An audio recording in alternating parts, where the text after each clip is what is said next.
ஏதோ ஒரு சின்ன வேலை பார்த்துட்டு ஒரு சாதாரண பணியில் இருக்கக்கூடிய பிள்ளையாக இருக்கலாம்.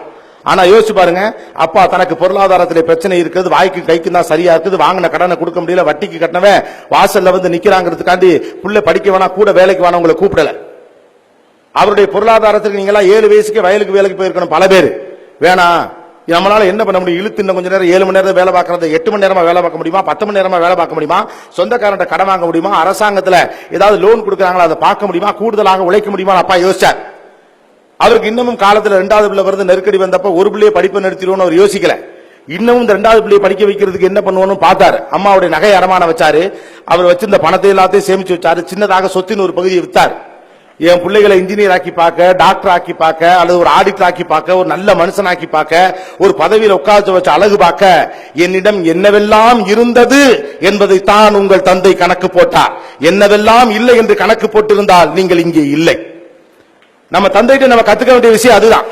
என் மகனை ஆளாக்கி பார்க்க, என் மகளை ஆளாக்கி பார்க்க என்கிட்ட என்னவெல்லாம் இருக்குன்னு பார்த்தார். என்னோட உழைப்பு இருக்கிறது, கூடுதலாக உழைக்கிறேன். இதோ உதவிக்கு வருவதற்கு ஒரு சொந்தக்காரருக்கு அவன்கிட்ட கொஞ்சம் காசு வாங்கிக்கிறேன், அதை திரும்ப கடனாக கொடுக்கிறேன். நான் உழைப்பது மட்டுமல்லாமல் என்னுடைய மனைவியும் உழைக்க சொல்லுகிறேன். என்னுடைய 3 வேளை சாப்பாடுல இருந்து 1 வேளை சாப்பாட்டை நான் இறுக்கி பிடிக்கிறேன்.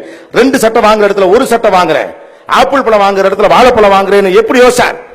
உங்கள் மீது இருக்கக்கூடிய பிரியம், அதே பிரியம் உங்கள் பெற்றோர்கள் மீது உங்களுக்கு இருக்கும் என்றால் படியுங்கள், அவ்வளவுதான்.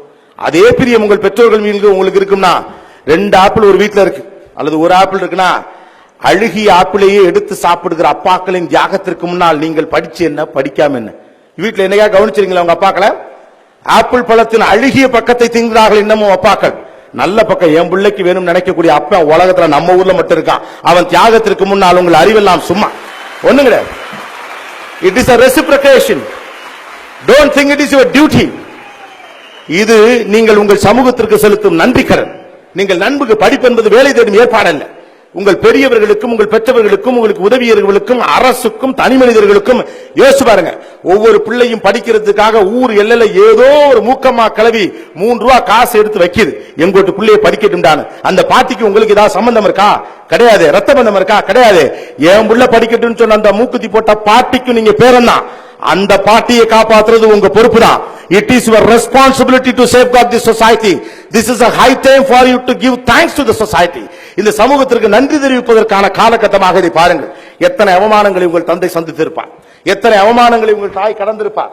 ஏதோ ஒரு அவசரத்திற்காக, பிள்ளையுடைய ஃபீஸுக்காக, படிப்புக்காக, புக்குக்காக, ஷூக்காக, டிரெஸ்ஸுக்காக, டூருக்காக, அறிவியல் எக்ஸிபிஷனுக்காக 1/2 பவுன் வச்சிருந்த தங்கத்தை கூட அடமான